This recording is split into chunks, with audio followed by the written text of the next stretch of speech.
허드슨 테일러는 자기 도취에 빠져 눈을 감고 찬양하는 기독교인들의 모습을 보면서 그의 심경을 이렇게 기록했습니다.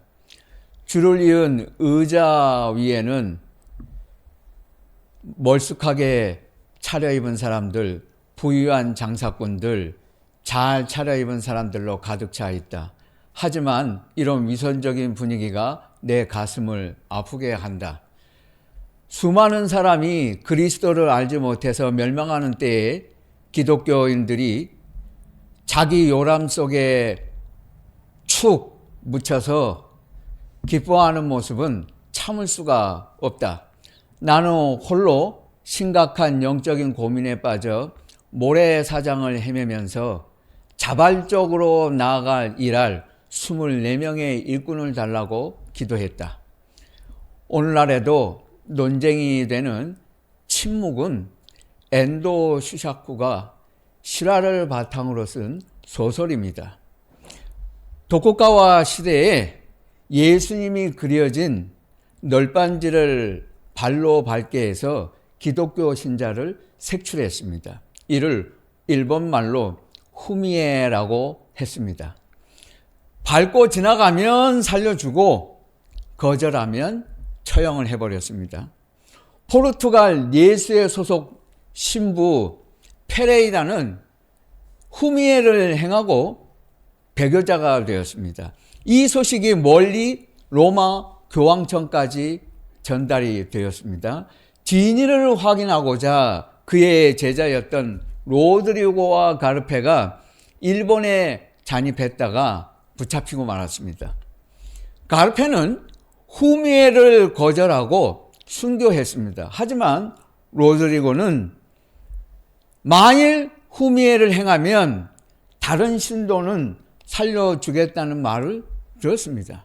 사실 페레이라는 배교하면 다른 신도는 살려준다는 회유에 넘어가 불가피한 선택을 했다고 주장했습니다. 로드리고는 순교와 배교의 갈림길에 섰습니다. 극심한 갈등 속에 빠진 그에게 성화 속 예수가 말했습니다. 나를 밟아라. 밟아도 괜찮다. 나는 너희에게 밟히려고 있는 것이다. 로드리고는 후미의 길을 선택했습니다. 그는 생각했어요. 나는 로마 교황청을 배신한 것이지 예수를 배신한 것은 아니다.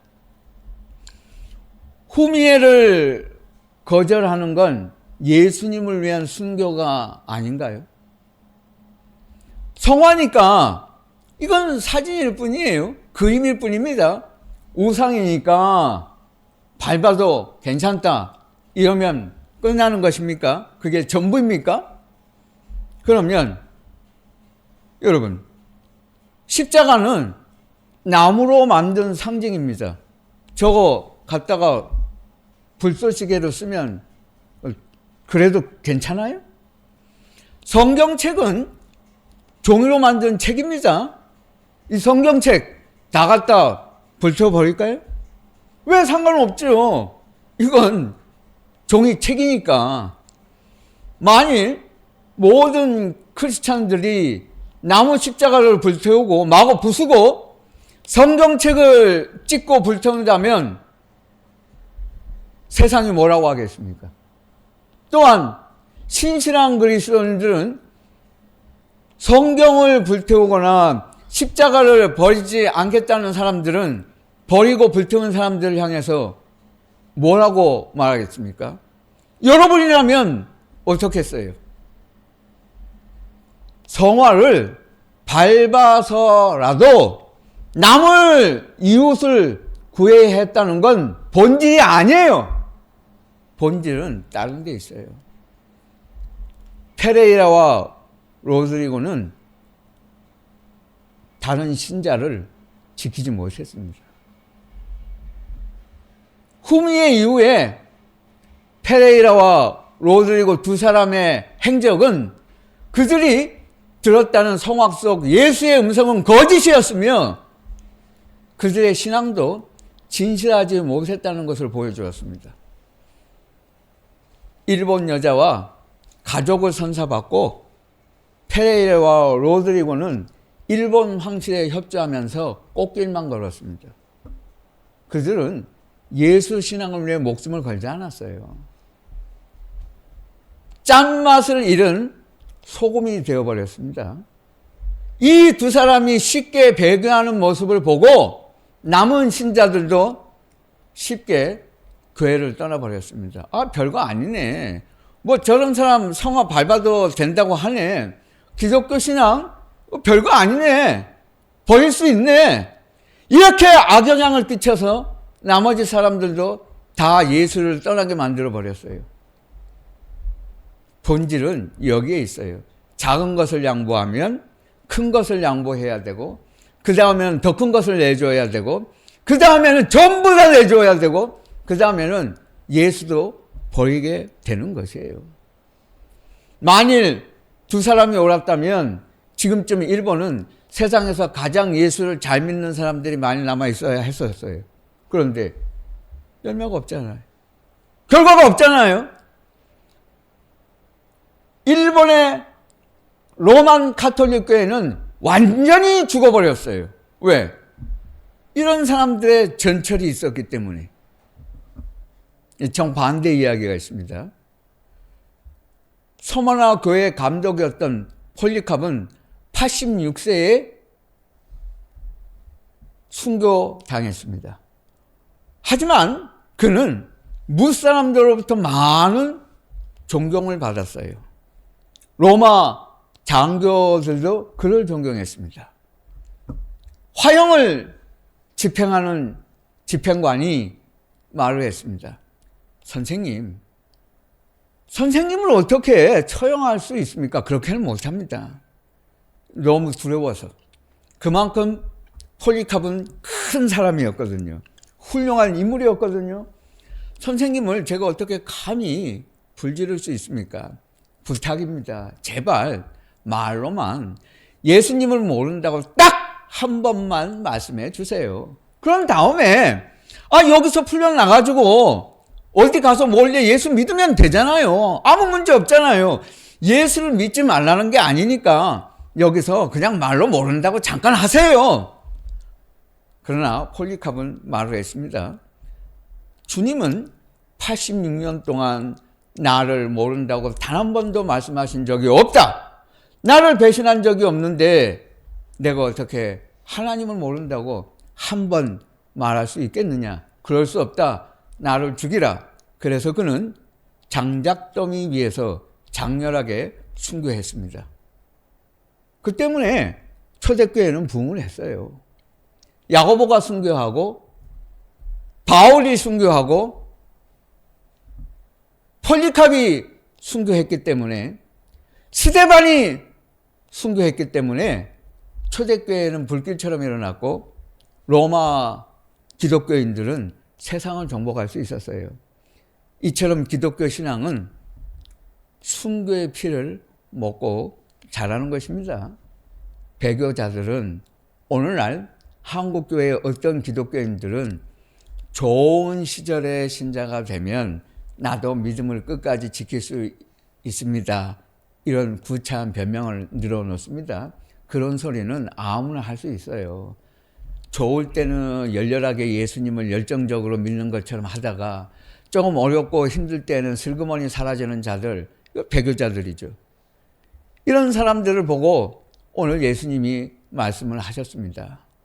여러분, 예수님의 남은 고난을 내 육체에 채우려고 하지 않는 자가 예수님의 제자라고 말할 수 있어요. 좋은 시절에는 예수님을 잘 믿겠다.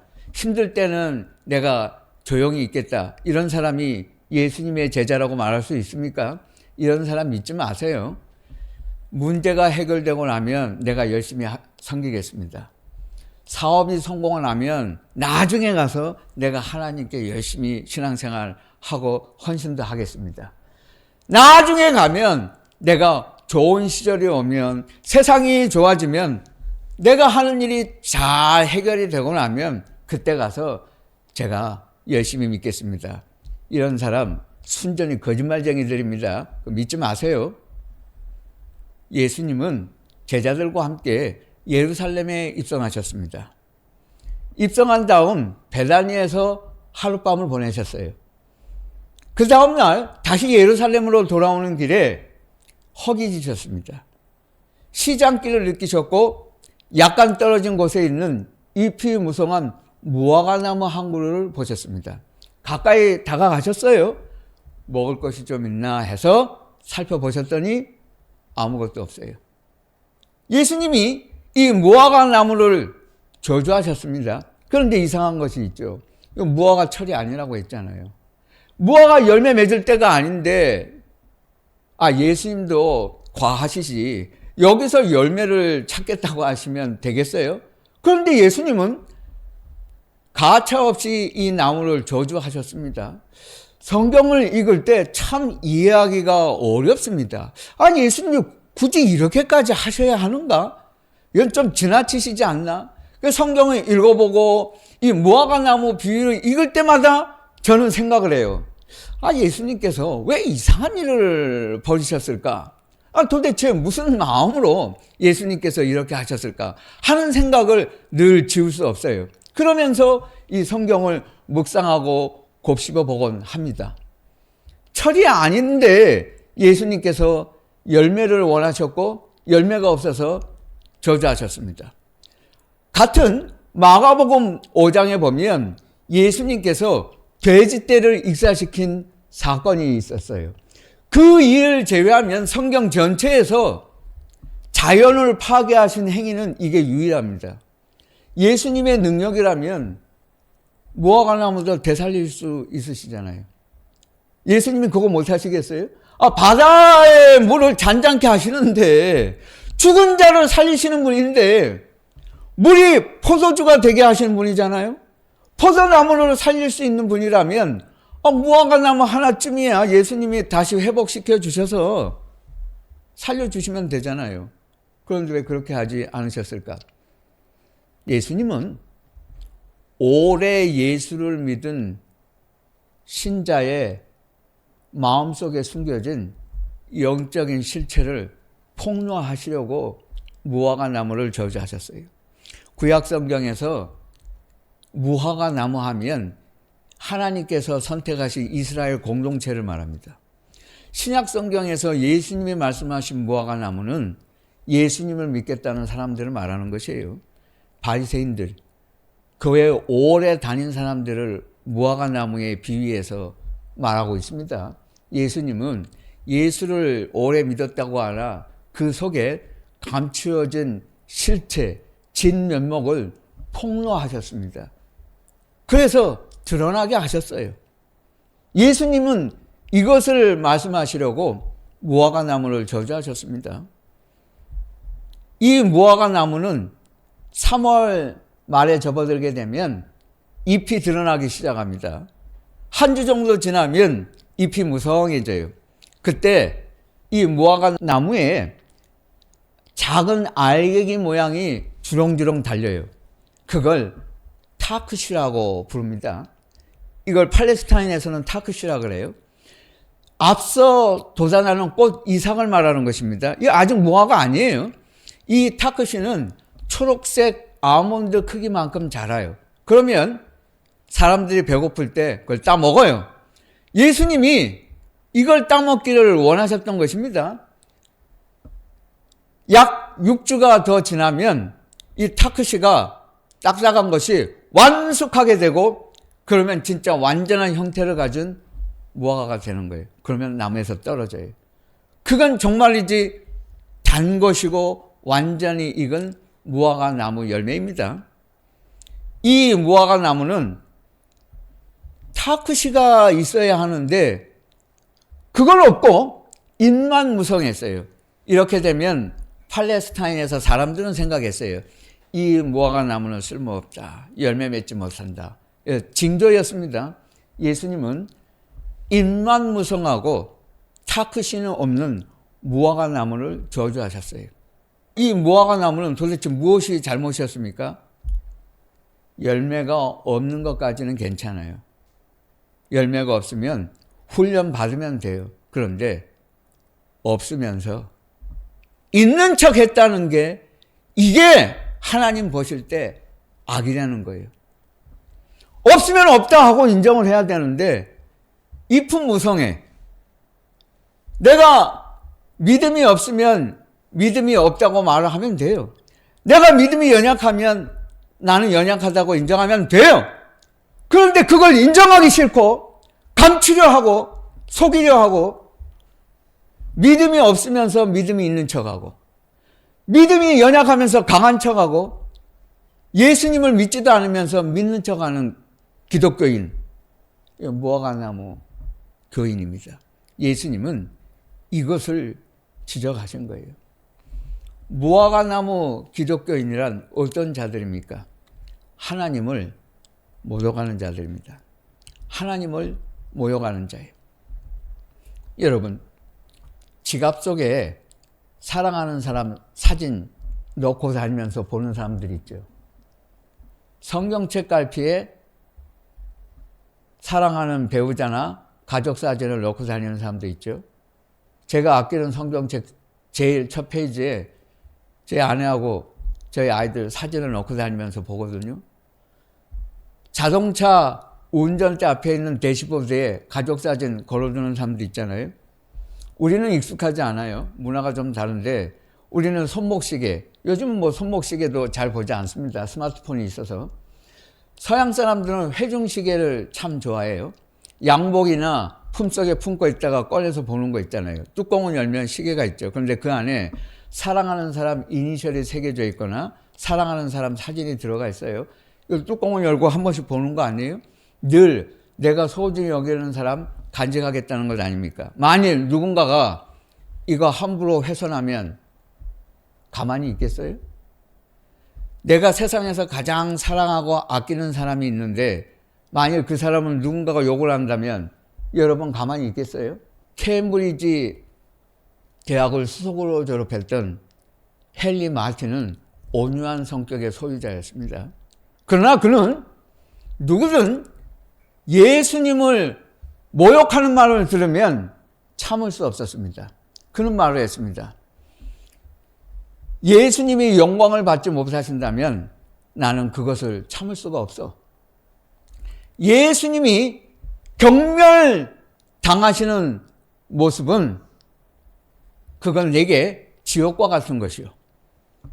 만일 어떤 사람이 당신의 두 눈을 뽑고 왜 당신은 아픕니까? 고통을 당합니까? 하고 묻는다면 말이 필요 없을 것입니다. 나는 그리스도와 함께 한 몸이기 때문에 마찬가지입니다. 누군가가 예수님을 모욕하면 나는 내 몸의 일부가 찢겨져 나가는 것처럼 고통스러워서 견딜 수 없고 참을 수 없고 그런 자를 가만히 두지 않습니다. 당연한 것 아니에요? 출애굽기 3장 14절에 보면 하나님의 이름이 처음 나타나 있습니다. 우리는 하나님의 이름 몰라요. 모세가 하나님께 여쭈었습니다. 하나님께서 저를 사람들에게 보내시는데 사람들이 묻지 않겠습니까? 누가 나를 보냈냐? 제가 뭐라고 말을 해야 합니까? 하나님의 이름을 가르쳐 주셔야 되지 않겠습니까? 이름을 알려주세요. 그때 하나님 말씀하시지 않았어요. 이렇게 대답하셨습니다. 나는 스스로 있는 자니라. 나는 나다. 이름을 얻고 하나님 말씀하셨습니다. 나는 나다. 하나님의 이름은 인간이 함부로 부를 수 있는 그런 이름 아니에요. 그건 너무나 영광스럽고 거룩한 이름이기 때문에 우리가 함부로 사용하면 안 됩니다. 이스라엘은 이런 경외심을 가지고 있었기 때문에 성경을 쓸 때 하나님의 이름을 읽지 않았습니다. 대신 대명사로 가르쳤어요. 주 또는 아도나이. 뜻은 하나님의 이름이란 뜻입니다. 하나님의 이름이라는 네 글자가 나타나면 거기서 멈추고 읽는 것을 중단하고 주라고만 불렀어요. 그러나 분명히 하나님의 이름 네 글자는 있습니다. YHWH. 이걸 신학 용어로 테트라그라마톤이라고 합니다. 거룩한 네 글자, 하나님의 이름이에요. 어떻게 해서든 사람들은 불렀을 것이고 하나님의 이름은 있는데 사람들은 부르지 않았다는 것입니다. 우리에게 구약 성경을 전수해 준 사람들을 마소라 학자들이라고 부릅니다. 그래서 히브리어 원전 성경을 마소라 텍스트, 마소라 본문이라고 불러요. 이 마소라 사람들은 성경을 필사할 때 여호와 하나님의 이름이 나타나면 딱 멈췄어요. 아도나이 이렇게 불렀습니다. 읽었어요. 세월이 흘렀습니다. 글자는 있는데 부르는 방법은 모릅니다. 그래서 후대 사람들은 정확하게 하나님의 이름을 부를 수 없었어요. 대신 신명 네 글자에 주 아도나이 할 때 모음 소리를 붙여서 읽으면 여호와가 되었기 때문에 하나님을 여호와라고 우리는 부르는 것뿐입니다. 정확한 이름은 아니에요. 모릅니다. 구약 성경을 예수님 시대에 코인의 헬라어로 번역한 사람들이 70인역 성경을 번역한 사람들이에요. 이 사람들은 이집트 알렉산드리아에 가서 성경을 헬라어로 다시 썼습니다. 이 히브리어 성경이니까 사람들이 읽을 수 있도록 헬라어 성경을 만들어야 했습니다. 그래서 70인역 성경이라고도 부르고 이건 가장 오래된 권위 있는 성경입니다. 약자로 LXX라고도 표기합니다. 로마 숫자 표기예요. L은 50이고 X는 10이잖아요. X가 2개면 20. 그러니까 50에 X가 2개니까 70. 70인역을 LXS라고 부르고 라틴어로 셉투아진트라고도 말해요. 셉투아진트는 70이라는 숫자를 의미하는 이름입니다. 이 사람들도 똑같았습니다. 하나님의 이름이 나타나기만 하면 멈추고 헬라어로 퀴리오스, 주여 하고 불렀을 뿐이에요. 하나님의 이름을 감히 정확하게 부르지는 않았습니다. 마소라 성경을 쓴 사람들이든 70인역 성경을 만든 사람이든 이 사람들은 어떻게 했을까요? 성경을 쓰다가 하나님의 이름 네 글자가 나타나기만 하면 그 자리에서 붓을 놓고 목욕을 하러 갔어요. 온몸을 씻고 손을 깨끗이 씻은 다음에 와서 다시 성경을 써 내려가기 시작했습니다. 그러다가 그 다음 주에 또 신명 네 글자가 나타나면 또 멈추고 목욕하고 손을 씻고 와서 성경을 기록했어요. 얼마나 힘들었겠어요. 아니 구약 성경만 읽어도 하나님의 이름이 도대체 몇 번 나오겠습니까? 수천 번 나오잖아요. 그때마다 어김없이 목욕하고 손 씻고 와서 하나님의 이름 네 글자를 썼다는 거예요. 이렇게 하나님의 이름을 영광스럽게 생각했는데 하나님 까불면 죽어? 이 미친놈 아니에요. 이렇게 하고도 무사하기를 바라요? 이런 자를 두둔해? 감히 이런 자를 아무렇지도 않게 생각하고 기독교인이라고 해? 저주받아요. 십계명 상계명에 하나님의 이름을 망령되이 일컫는 자를 지었다 하지 않겠다. 그 앞에 이계명이 있어요. 3, 4대까지 저주를 받을 것이다. 하나님이 그건 용서하지 않으십니다. 하나님의 이름은 이렇게 거룩한 거예요. 하나님의 그 거룩하신 이름을 함부로 말하는 자에게 저는 자비를 베푸지 않아요. 예수님께서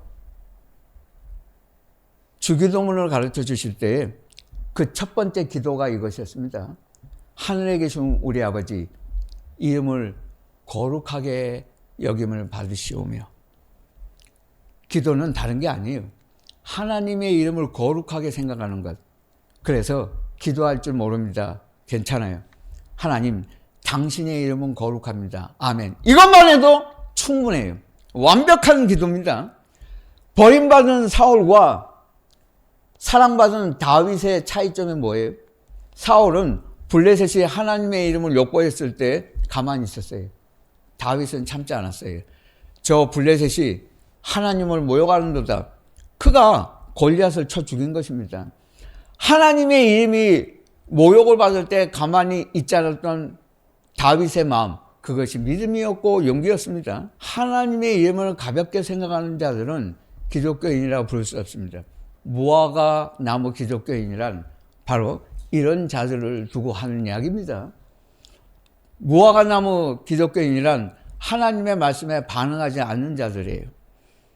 예수님이 마태복음 12장에서 성령을 회방하는 자는 용서를 받지 못한다는 말씀을 하셨습니다.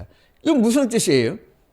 이사야 30장 8절에서 11절 말씀에 보면 이런 말씀이 있습니다. 하나님께서 이사야에게 이렇게 쓰라고 하셨어요. 너는 책에 써서 후대에 영원히 알려주어라. 이는 폐역한 백성이요, 거짓말하는 자식들이요, 여호와의 법을 싫어하는 자식들이라. 그들이 선지자들에게 이르기를 바른 말을 하지 말아라, 부드러운 말만 하라, 좋은 설교만 하라, 이렇게 말을 했다. 이사야 30장에 써 있어요. 이 자들 하나님의 말씀을 자기가 듣고 싶은 건 말하라 그러고 듣기 싫은 건 하지 말라, 자기가 규정하고 있어요. 무화과 나무 기독교인들, 하나님의 말씀을 두고 듣겠다는 게 아니에요. 하나님 제게 말씀해 주세요가 아니라 자기들이 결정을 해. 이거는 되고 저거는 안 되고.